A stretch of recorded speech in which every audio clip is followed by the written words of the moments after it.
Good morning, everyone. Let's get started.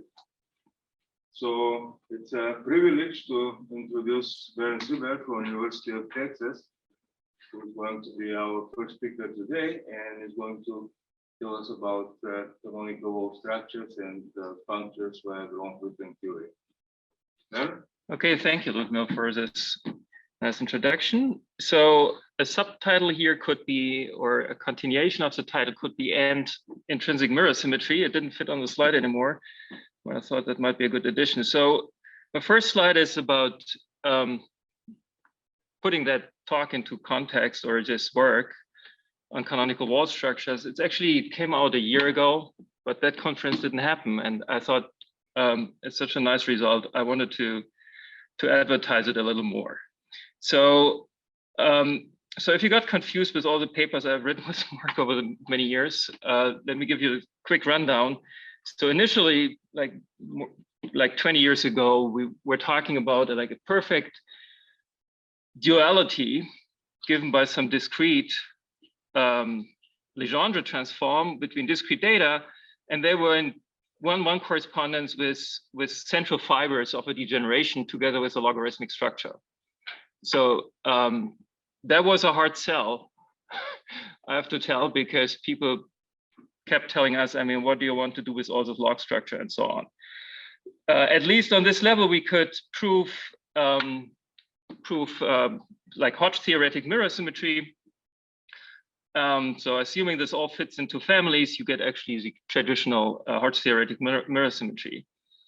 And then there was this, the next step was an algorithmic construction. That came as a surprise to us, because we thought, well, maybe at some point we can prove some unobstructedness of deformations and then produce some family and then work hard to show that it has all the properties. But turned out that with a key insight of Kontsevich and Solbermann, we could actually construct this totally canonically. So we start with the output of this thing here and then produce a family canonically.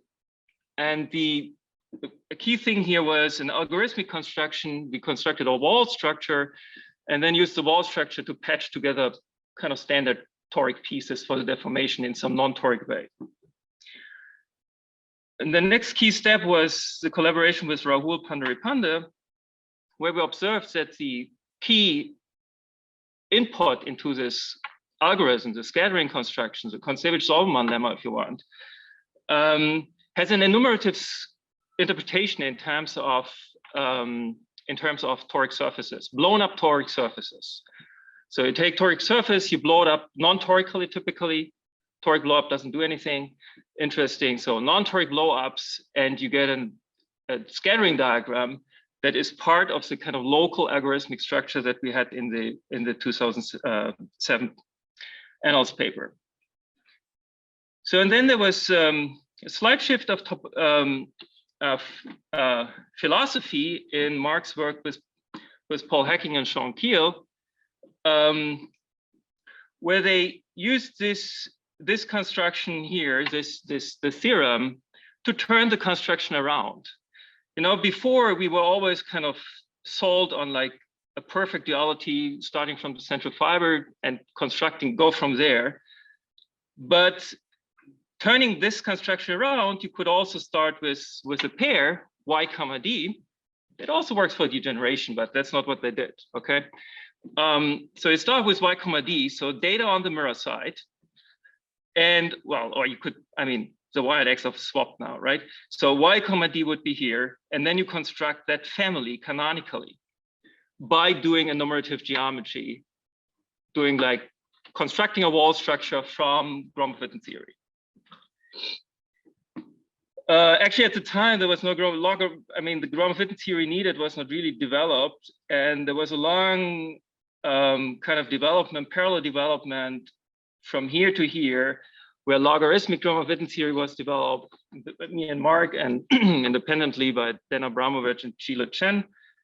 And then together we produce these punctured invariants that will be key to today's talk. But before, let me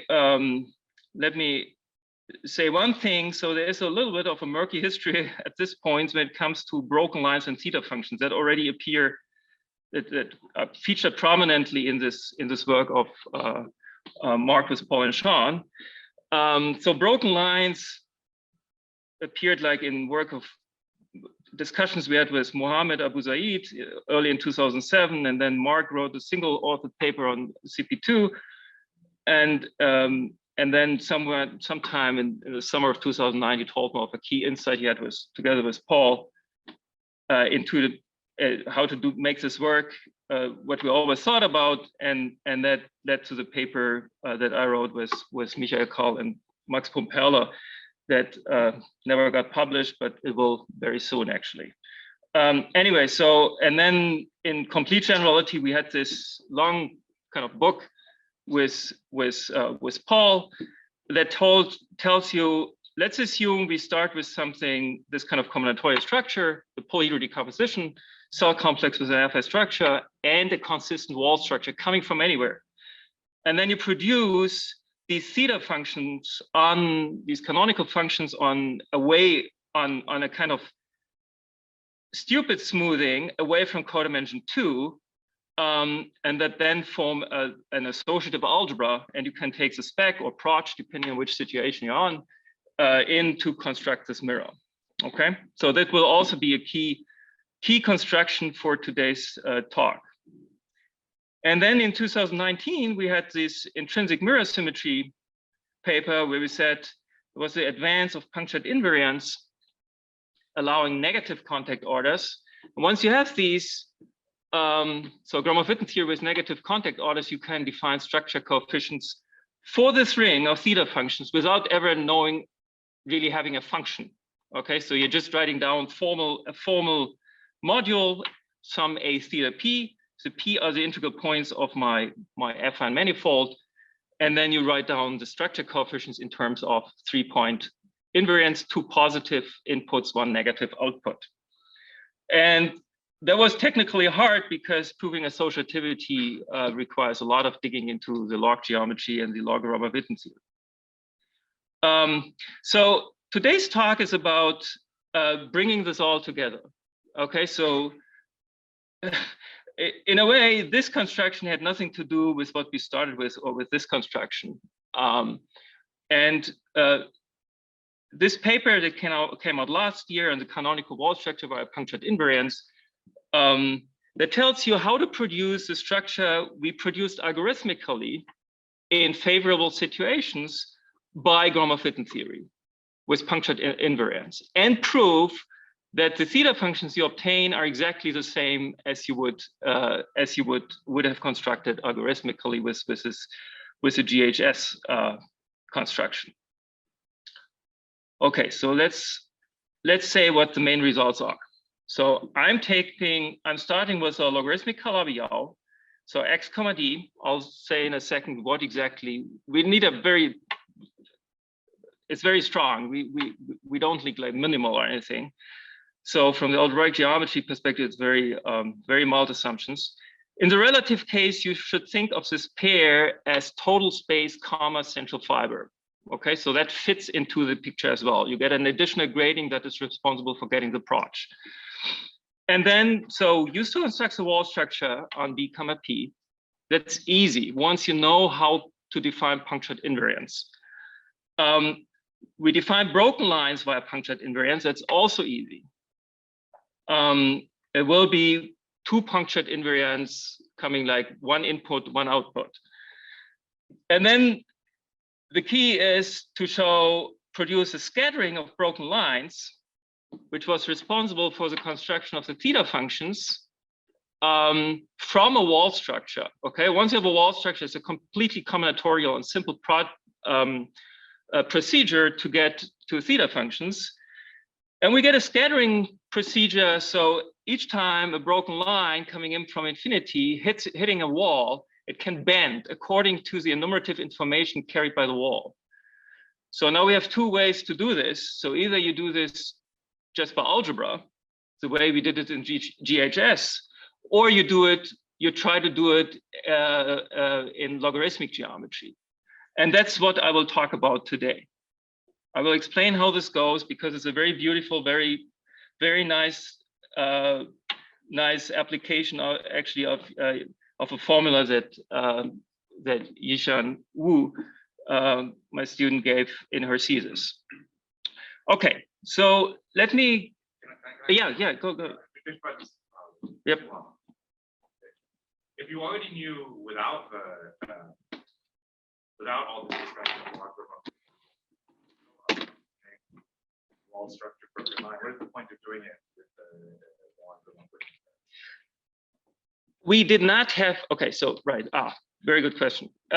So the original construction depended on rather strong assumptions of what your kind of x comma d could be, or x comma x0.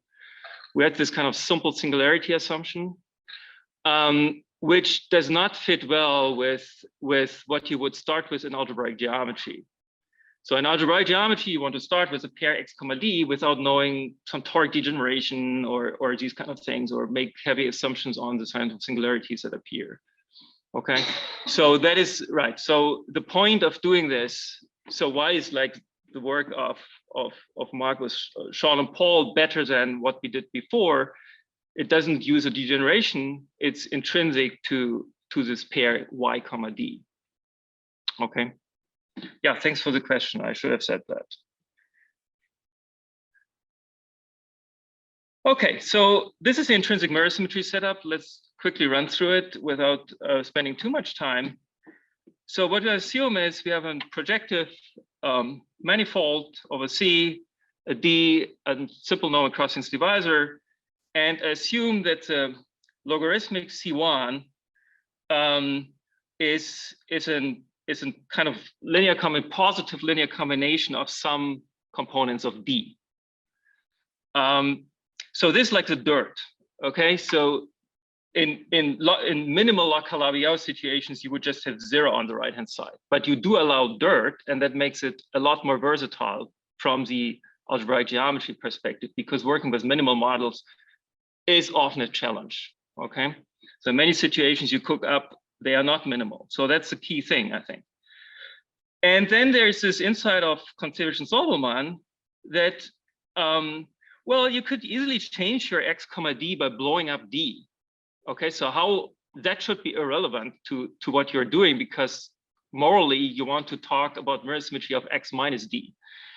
But you can, when you declare good divisors, those di such that the coefficient ai is 0. Okay, so blowing up would produce new divisors, but they would also show up on the right hand side. And then you should just disregard them. So, and then you take the dual intersection complex of the subset of these, which of the good divisors. And you get a simplicial complex, and the B is just the simplicial cone complex, maybe I should say. And B is the support, is the topological space associated with P. Let's do one example. Okay, just the easiest non-trivial example. Let's take P2. Let's blow up in one point non-torically. You get an exceptional divisor.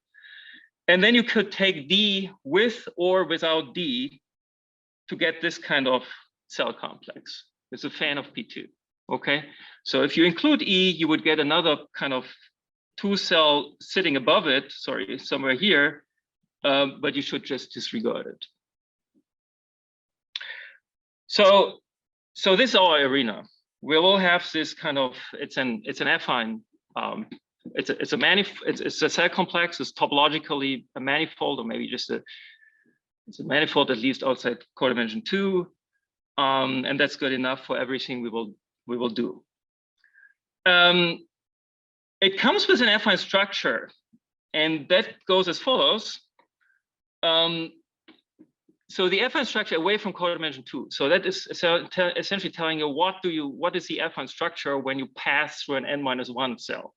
Okay, so we have n dimensions, topological n complex, and on the maximal cells, they're just standard R logic equal 0 to n. So simplicial cones, and then you have to tell how the affine structure, specifically a tangent vector here, would kind of move over to this side. Okay, and that's done by using the intersection numbers. Okay, so let's take two cones. One is spanned by E1 to En, corresponding to divisors D1 to Dn, and the other one shares the same divisors, but one divisor is changed. Okay, and then I just have to tell what the E1 prime is, and that's a formula. So you see there are some intersection numbers of the curve corresponding to the intersection of these n-1 divisors. Okay, and then you compute the intersection numbers with the other divisors. So the next key thing is, I mean, everything we have been doing, that curve was always a P1, but you don't need toric geometry or anything to do that. So there's a key result by Nices, Xu, and Yu, showing that C in this log Calabi-Yau, this weak log Calabi-Yau situation is always a P1, is isomorphically go on. Moreover, the intersections of all the other divisors is only in 2 points. So it's really the kind of toric P1. And from the point of view of logarithmic geometry, it looks like a one stratum in a toric variety. So this is what this is saying. It's idealized log smooth.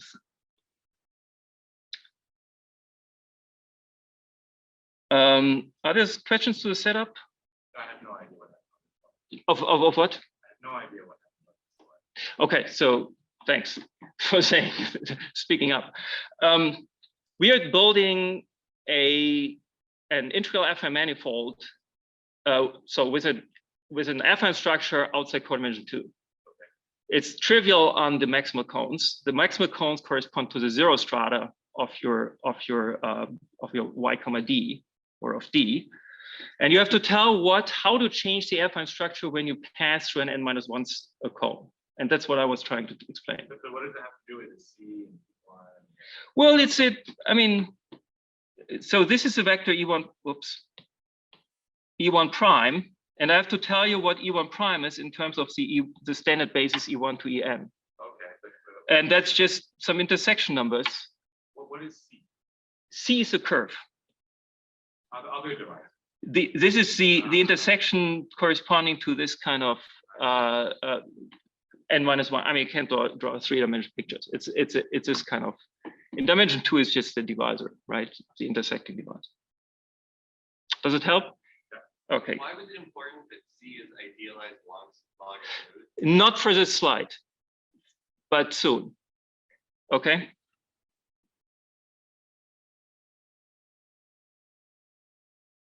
So now let me show you how to get walls. I claimed it's easy. Okay. So assuming punctured Gromov-Witten theory, it's easy, or log Gromov-Witten theory. So the integral points of B can be interpreted as contact orders with the divisor. So for example, for P2, if you put a point here, 3, 2, this kind of vector, then there would kind of be the contact order of something like a nil parabola sitting on this at this deepest point, right? So saying it's in the interior of this maximal cells says the contact order is at this point, and then the relative position tells us the intersection numbers with these adjacent two divisors. Okay, so now I'm looking at all these U's, all curve classes A, and all kind of types of tropical curves that would be kind of disks. So tropical disks. And that should have dimension n-2 because meaning it varies in an n-2 dimensional family, then the outgoing point will vary in an n-1 dimensional family. Okay, so that looks like a wall. You want something n-1 dimensional. So these things live in tropically in n-1 dimension. So for example, in this example I did before, and that's actually already in GHK, you see this line here of self-intersection 0 that has contact order 1, 1 here, and it gives rise to this kind of wall. Okay, so the polyhedral decomposition was like this, and you get this kind of wall coming out. And in general, it can be pretty complicated, of course, right? You have little control over what your walls are. Can you say walls correspond to what? To one-pointed Gromov-Witten invariance or punctured invariance. So you're saying You look at a Gromov-Witten invariant that has one point, like here, right? So this is maybe I can draw this here. So this is a kind of maps that you're looking at.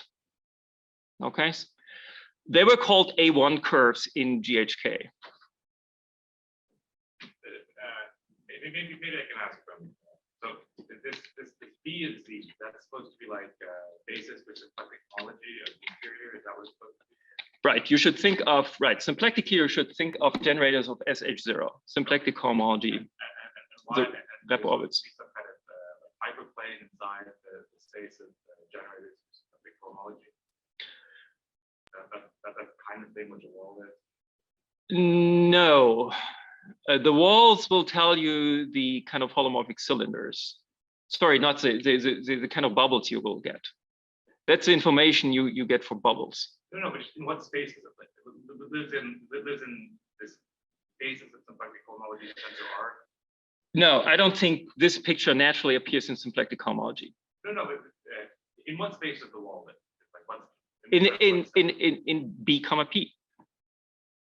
In this dual intersection complex. I'm not asking philosophical questions, but the wall lives in the B is some space. If Z points is like symplectic homology, but wall also lives inside B. Sorry? Yeah, that's an example of a wall. Yeah. Does this help you, Vivek? Can you draw BZ on the same place you've drawn the wall? This is BZ. Sorry, oops, I didn't want to do that. So BZ is a union of 3 copies of n squared. Okay, so it's the integral points. Same set. It's the same set. Okay. Yeah. So this is like yeah. So the integral points of B are like, yeah, they correspond to topological types of Repo orbits, if you want, I think. Okay, and things on the wall are the topological types of Repo orbits have a curve that have a bubble that would kind of live on this Repo orbit, right? Sorry, maybe you just explain this, but so this L here has some specified contact order with the divisor, which specifies you a point in B. Is that right? Yeah, so the point would be this 1, 1, right? Okay, and then P is just like the ray through that point. Yes. This is what I'm confused about. Is it the ray or is it a codimension 1 item? It's a codimension 1 item. So it's just because dimension 2, and in a high dimension it fills codimension 1. Yeah. Wait, sorry. So in higher dimensions, if I have a divisor that has a specified contact order, that's still a point in B, right? The contact order. Yeah, but that's true. But the right. But then you look at all the curves with this contact order and tropicalize. So and that spans an n-1 dimensional space.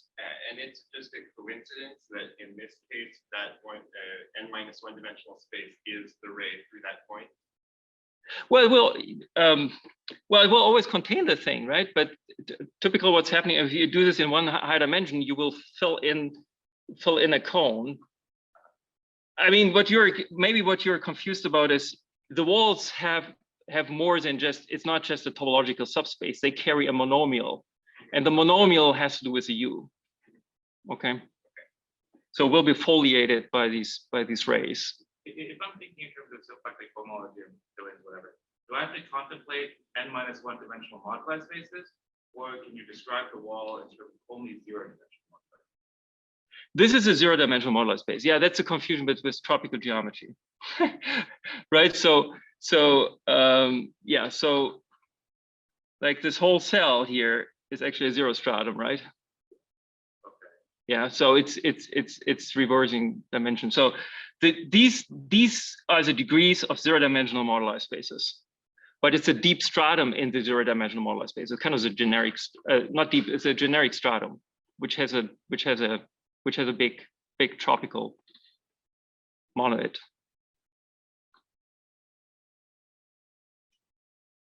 Is there anything I can say to help you more? Maybe I'll have to. Okay. Is everybody else okay? Do you have a rough picture of what I'm doing? So these walls are given by counting really just curves which have one marked point, okay, A1 curves. And you can put this together in a codimension 1 structure on your B comma P. So it will be a cone-like structure. It comes out from the origin and it's a huge mess. Okay. Actually, there's one more slice where I actually tell you what exactly this wall is. Okay. So this was already on the previous slide. So we consider this one pointed Gromov-Witten invariance with one contact order. And then we associate to this wall a function.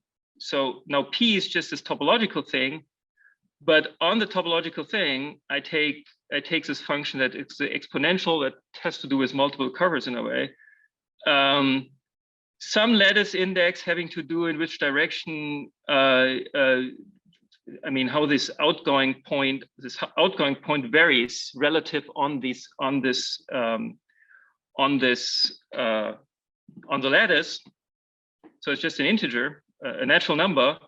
Here are these Gromov-Witten invariants, and then you keep track of the curve class and the contact order. Okay, so there's a monomial carried on that thing. Is there a sum over A, or is that thing associated with point A, or? You can do either. So that would just mean it's a matter of notation. So if you take the FPs behave multiplicatively, so if you cross a wall, you have to multiply all the FPs with the same underlying set. You could conflate all these things and take the sum here over everything that, I mean, like all A's and U's and so on, right? It's the same thing. FP is a function on what space? Takes value in what space? FP is a function associated in this Laurent polynomial ring, or maybe, yeah, with coefficients in T to A, built on lambda sigma, or maybe even on the lambda P. So P has a lattice, right? The lambda P is the lattice associated to this codimension 1 wall. It's so you take the Laurent polynomial ring for this lattice, the Laurent polynomial ring on n-1 generators, and that's where this lives. Okay. I should really think about it as like a sum over the A. Yeah, or think about many walls having the same, sitting above each other, same thing. But I guess I want to think about a wall as really carrying only one tropical type. So that's why I like to separate. But there's many walls. There can be many walls. I mean, that's the endpoint of the wall, right? So there can be many walls. Many types can give the same underlying, can have the same underlying set. Okay, so then broken lines, that's the stuff you get to get theta functions. So maybe we look ahead, or maybe we don't look ahead. So this is your wall structure, okay? I've cut it with some hyperplanes, so I don't have cones anymore, but really a polyhedral decomposition. And then the way you did this broken line has some kind of incoming asymptotic direction that you fix. So that can vary here. And then whenever you hit a wall, you can bend, depending on what kind of functions this wall contains. This function I had before, right? This function. So each wall comes with a function, and I'm coming in, then a bend, and then at some point I have an endpoint. So if you sum over all such broken lines, so you fix the endpoint, sum over all broken lines with a given asymptotics, you get the corresponding theta function, okay, as an expression in the local Laurent polynomial ring. So let's try to do this logarithmically now. I mean, not logarithmically, with Gromov-Witten theory. So now we have two contact orders. One has to do with this incoming direction, the other one with this outgoing direction. Now here you clearly see why we need punctured invariance. You have no control about over where this outgoing direction goes. It may not kind of go off to infinity like we had here, right? It could just, like, for example, it could I don't know. I mean, let's say this, do this. That's a bad example. I think here I have trouble drawing this, but it could just yeah, maybe I do this following thing. So you could do, for example, yeah, a trivial one, right? So it comes in from here, and then it ends here, and then it goes in. So this has no interpretation in terms of classical Gromov-Witten theory or logarithmic Gromov-Witten theory. It will have negative contact orders with certain strata. That will actually correspond to a curve that's completely contracted to this point, by the way. So that's how you can get negative contact orders sometimes. Okay, so now the coefficients of these kind of logarithmic theta functions, or the kind of Gromov-Witten theta functions, maybe I should write Gromov-Witten here, depends on two contact orders, the incoming and the outgoing. The incoming is always positive or non-negative. The outgoing we have no control over. It could be non-negative, but could be also negative. Curve class is tropical type. Okay, and that gives you again a zero-dimensional problem because now you fix the outgoing point. Okay, so these kind of broken line types, they fill everything, but once you fix it, you again get something rigid. And that gives you a punctured Gromov-Witten invariant. And you can define an expression in the Laurent polynomial ring at this point, at the point Q, by writing down this expression. Okay, that's a Laurent polynomial at this point. Has these coefficients, some lattice index again, the curve class, the contact order. Now, the construction in GHS said, if the wall structure is consistent, and that has to be, well, that's something you can test essentially by local computations, okay? So you want to make sure that if you go around, the kind of change of variables prescribed by the walls and becomes the identity, I mean, it's compatible, becomes the identity if you go around. That's consistency. And if the wall structure is consistent, these theta functions would actually glue to something on the complement of a co-dimension one subset, a scheme, fulfilling the S2 condition. So that can then extend and define a homogeneous coordinate ring of the mirror. Did you explain us the multiplication on these theta functions? No. Well, that's trivial here, right? I just want to say this. So associativity and the multiplication rule is trivial because you just multiply functions on a scheme. Okay, so this ring of theta functions is a sub-ring of the ring of global functions on a scheme. I didn't tell you how to get the scheme. Yeah. So you should think of something like the X0 we had before, but then you thicken it, you remove codimension 2 and you thicken it torically, so to speak, okay, in some way. And okay, so that is done, that has been done in GHS. Okay, so here's the main theorem of today and of that paper. So we have two constructions now of theta functions, right? Of this local theta functions, depending on the incoming contact order and the outgoing point. One coming from this algebraic construction where you just say, hey, I have a God-given somehow wall structure coming from somewhere, either by an algorithmic construction or by something like in GHK. And I look at the broken lines and the scattering rule, the bending rule given by the walls. So that is the right-hand side. And the left-hand side is the thing we just defined in terms of Gromov-Witten theory. So the first task is to show that these are the same. Okay, so the wall structure that if I feed the wall structure that I constructed with Gromov-Witten theory into the machinery of GHS, I get the same theta functions as the ones constructed in an ad hoc fashion by Gromov-Witten theory. Actually, to do this here, I would have to show that the log theoretic wall structure is consistent. So that's kind of part of that thing. And then we make the connection to our intrinsic mirror symmetry paper, and that brings in what's a kind of giving a kind of Gromov-Witten interpretation of the multiplication rule in terms of now 3 punctured invariants, 3-pointed invariants, that these structure coefficients that we get are the same as in the intrinsic mirror symmetry paper. Okay, Vivek? So if I these data wall structures on it gives you some rule for deforming some singular item on one side of correspondence, and the log business tells you to construct those coefficients in terms of the other correspondence. You have x and y, x of singular thing, y something else. You want to deform x, and you have your rules for deforming x out of counting curves on y. Right. Okay. So in this, usually deforming x, it's about you might describe that in terms of some element of some optional homology satisfying some arbitrary. Can you? Is it true that this curve count provides you such an element, and then Markov-Antonic equation is checked in some way by?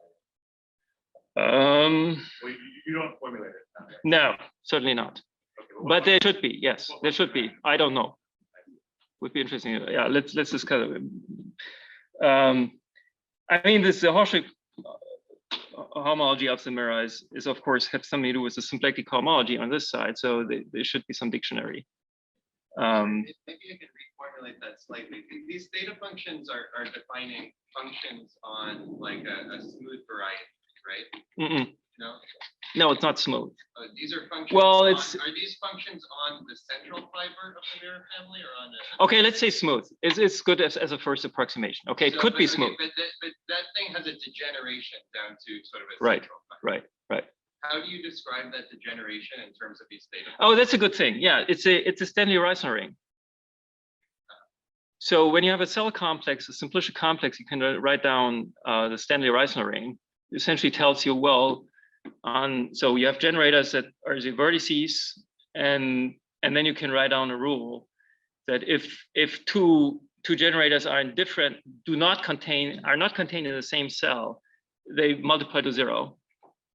And then there's some rule when they share something. Okay, so if you have this sort of Stanley-Reisner construction giving you the degeneration, presumably there is just the central fiber, just the central fiber. Yeah, but presumably then there is some combinatorial way of describing what that that deformation is. That it requires a wall structure.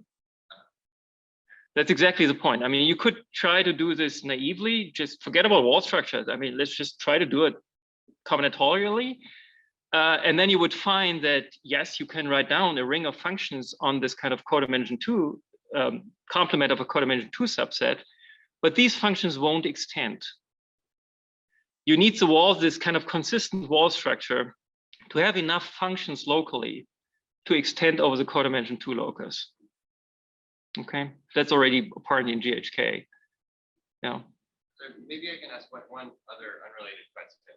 So far you said that the one punctured Gromov-Witten invariants define as the walls, and the two punctured Gromov-Witten invariants define the theta functions. Right. And then the three punctured invariants, you haven't said that those give us the multiplication. I said it, but I didn't write it down. So what do the four punctured Gromov-Witten invariants?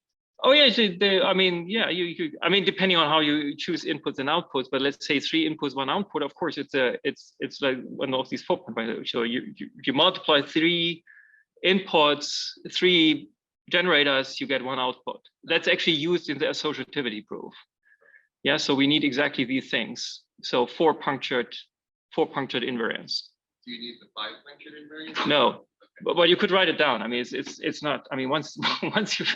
There's not, yeah, we can, I mean, and then you can prove that they're all as expected. So you have a tropical multiplication and that always agrees with what you get for all the other things. Okay, so I have like 20 minutes left to tell you something, the part of the story that I find really cool, namely this broken line scattering. That these logarithmic theoretic or Gromov-Witten theoretic broken lines agree with the broken lines from scattering. Okay, so that brings us to this picture I had in the beginning. Maybe I have to make this a little smaller so you can see the whole slide. So this thing here is an incoming broken line. It hits a wall, and the wall contains some information on these one punctured things. I mean, there's no income. I mean, it's just ending here, okay?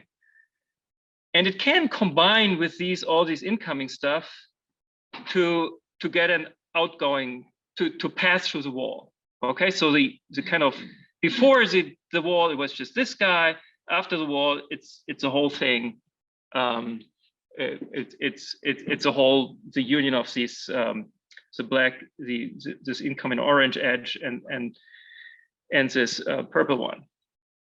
So the idea now is to apply a gluing formula at this point. So I split at all these edges that I have drawn in orange. And I will get these 5 pieces. So there's an incoming broken line. That's the stuff you feed in. Then there is this stuff carried by the walls. So these are wall types. You can see them here. And then there is some kind of gluing gadget that consists of just one vertex that maps to the wall, and then some edges. They're actually legs, so they don't have another vertex, that have to do with the incoming direction, the kind of wall directions, and then the outgoing direction. Okay, and there will be a beautiful formula relating all these things and showing that the Gromov-Witten gluing thing is exactly what we get from the scattering rule, the bending rule for broken lines that we kind of just cooked up by algebra. So here's this, I want to explain a little bit about Gishans formula.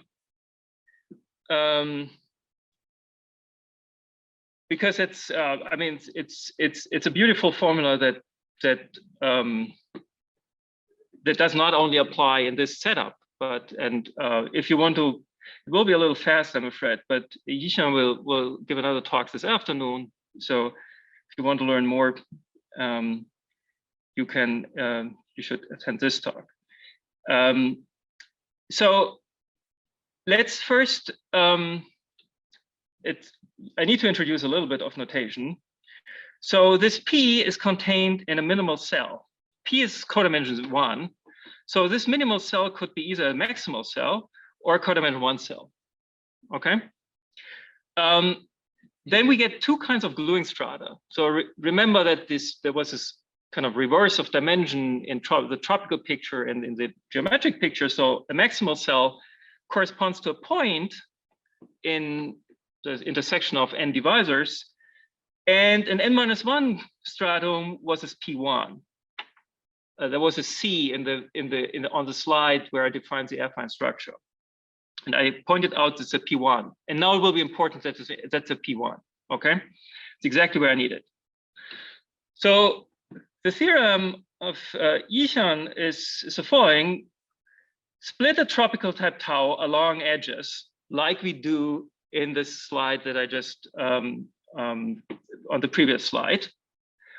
And then we get a splitting morphism of moduli spaces. Okay, so if I have a curve, a logarithmic curve, a punctured curve of type tau, I can kind of decompose the domain and get a corresponding curve of the types tau I, and then I just have the splitting morphism. So that gives a certain delta. That is a finite morphism. Okay. And now assume that the gluing strata are toric, meaning the strata themselves are toric, but we also need that the kind of induced log structure is toric. So it should look like a stratum in a toric variety. So this is where this result of Nice's et al. Comes in, that we want our curves to be P1s, toric P1s. Okay, so they're P1s, they look like P1s in a tall neighborhood of this curve, like a P1, like a one-dimensional stratum in a toric variety. So and then comes a cool input. I take a displacement vector, a generic displacement vector, and I tell you what this is. So morally, what I want to do is I look at the tropical picture and I don't ask these the split topical types to match exactly, but they match up to W. Okay, so I allow a certain displacement. That is what the W gives us. So it has a displacement for each gluing edge. And then there's a formula. So I can compute the push forward of this virtual fundamental class in terms of computable stuff. The M is a lattice index. You have some automorphisms. And then it's just what you believe it could be, right? So I have a product of virtual fundamental classes on the single one, and I can produce it like this. Okay. So you might wonder, do the dimensions work out? Well, that's exactly where the displacement vector comes in. So naively, you might want to, you see, here's a rho I here. It's not a tau I. The rho I lowers the dimension. So any of these logarithmic edges, these are kind of Dilley-Mumford stacks with a logarithmic structure. So they come with a stratification, and each stratification is decorated with a type. Now there's a generic kind of stratum. That's the one that you get here, right? So it's decorated by the generic type of the stratum, of the moduli space. But then deeper strata are given by kind of deeper, higher dimensional tropical objects, and these are these rho I's. And there will be a kind of, the sum is over certain types that have to do with the displacement vector. And I'll give you some example to give you an idea of what this looks like. So for the dimension formula, okay, so this is here, right? So delta of W is a bunch of split types, deformed split types.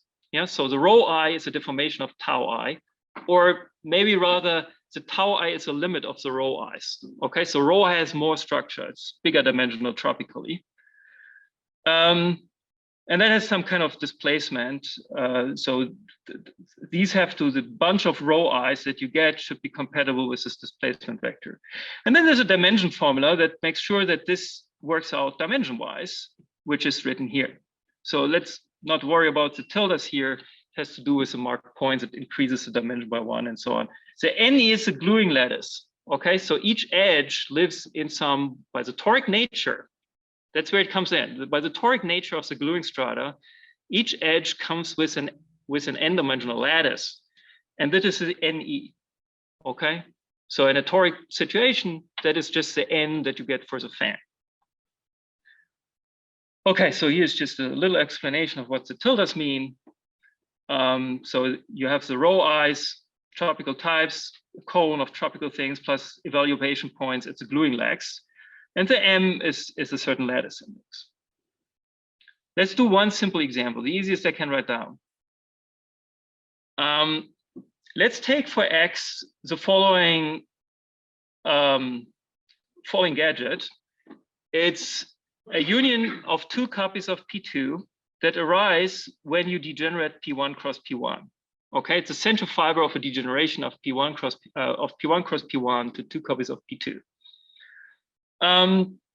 The sigma of X, I'm writing the polyhedral complex, not the cone complex. So I have intersected with the hyperplane to be easier. So this whole thing becomes easier to draw.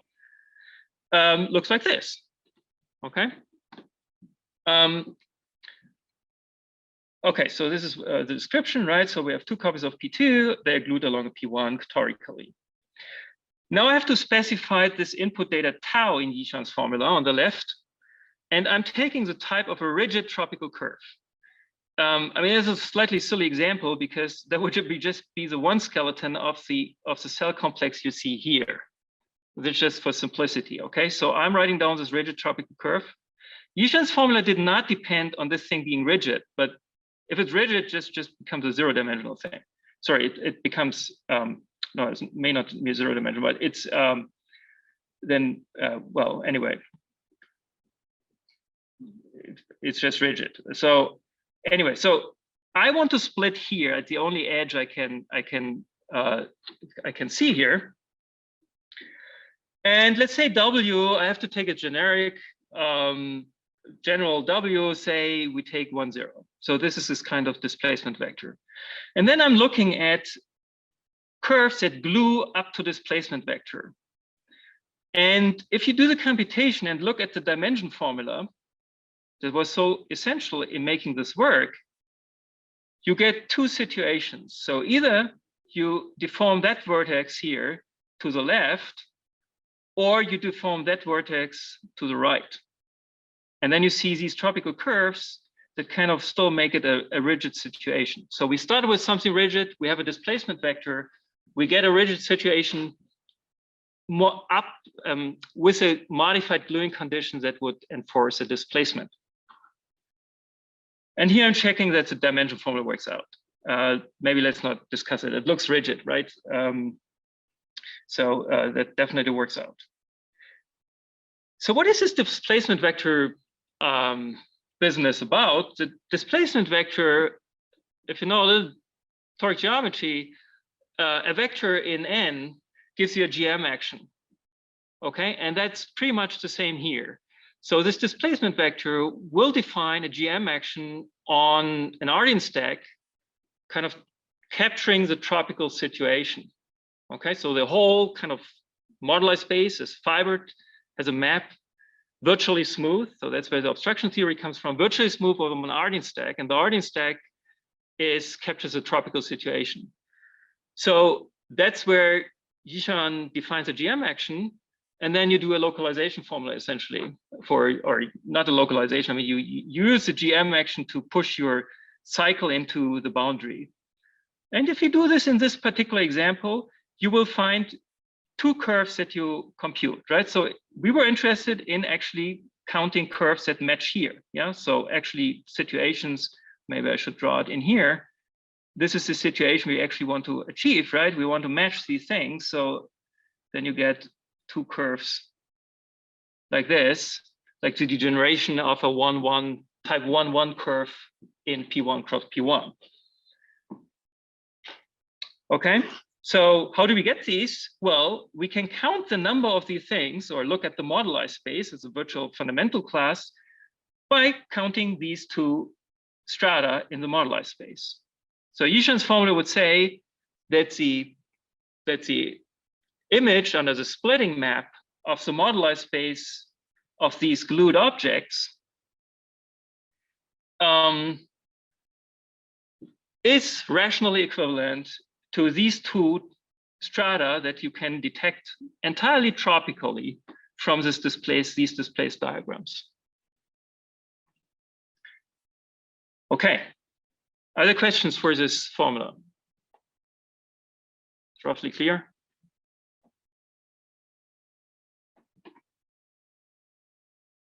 So now comes the coolest part of the whole story that I really like.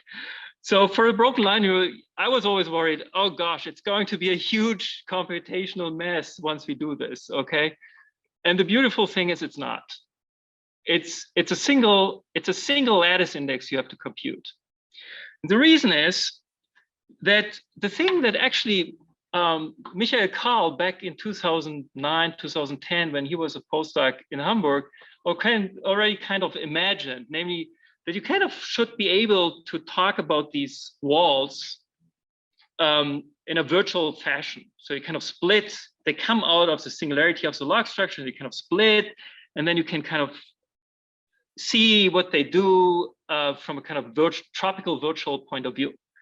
Now this comes pretty close to this picture. We have freedom to pick the displacement vector, okay? So that makes this whole formula very versatile. You can adapt it to your situation. And the situation I do is, the perturbation I take is, we take this wall, you divide it out locally. So I'm lowering dimension by 1. So this will be a wall. And then I put the displacement vector kind of on one side of the wall always. So this would be my first displacement vector. That's the second, that's the third, that's the fourth, and so on, okay? So, so that will tell you that that will force you that the deformed glued situation kind of separates all these kind of contribution here. So it looks like you would actually, rather than having one wall, you would hit like a number of walls, one for each type carried by the wall. Vivek, you can see here why I like to think of like having different contributions, right? I want to separate them at this point. So this wall contains all these functions, and I separate them into a bunch of walls, like I drew. So yeah, so there's a little more notation, right? So the key lemma is, so we split at these points here as I suggested, right? And then I get these types, tau in, the previous broken line. We go by induction, right? So the previous broken line, then the wall type broken lines, and then this gluing gadget. So the first lemma is there exists such a displacement vector that actually the set that we have to sum over in Gishans formula has cardinality 1. There's only one such displaced things, and that's drawn here. And then we have to compute the lattice index. And that's, yeah, the computation, not super hard. And you find out it can all be computed tropically. So let me not waste time in explaining exactly what these numbers are. They're all just lattice indices having to do with how the outgoing point varies with respect to the lattice, okay?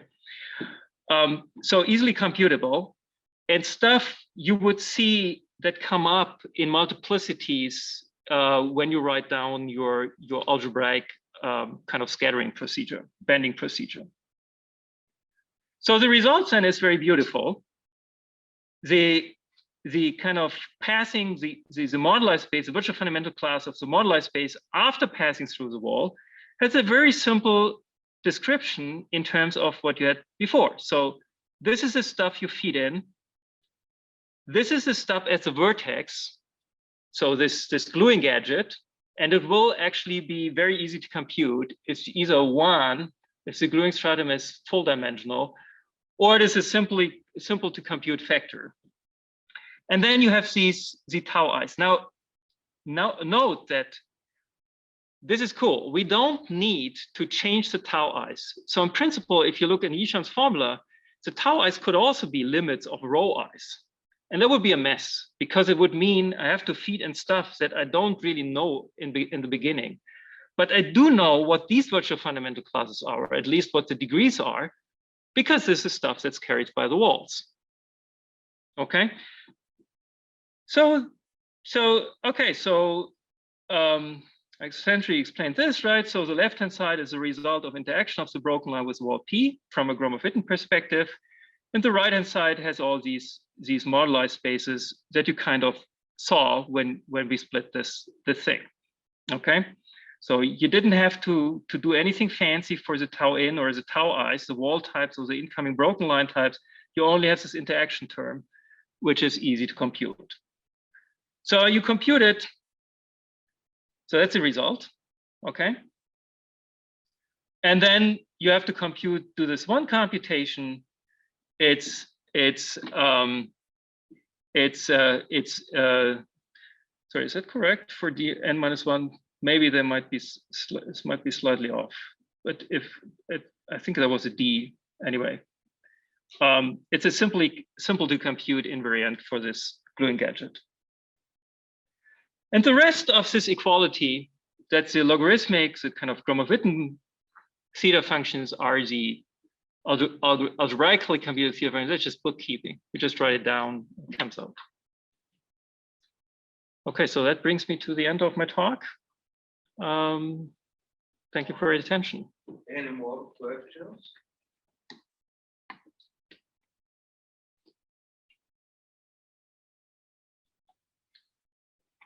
Also, thanks, Bernd, for the very nice talk.